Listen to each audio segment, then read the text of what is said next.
This is its final fight na. Anong masasabi mo sa iyong mga followers?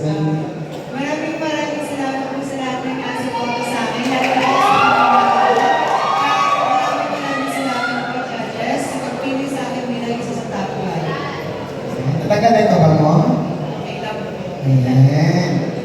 Miss Rich Bato is our next judge.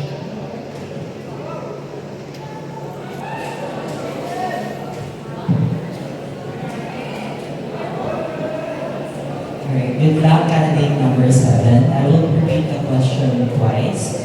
So, in this time of crisis about the oil price hike, do you think this kind of pageant still relevant to our community? And what is the message would you like to share to those people suffering to this crisis? One more time. In this time of crisis about the oil price hike, do you think this kind of pageant still relevant to our community? And what is the message you would like to share to those people suffering to this crisis?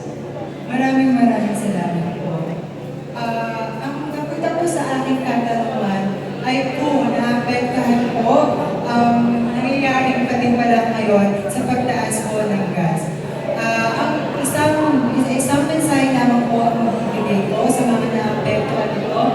Patuloy po tayong lumaban, patuloy po natin gawin at gampanan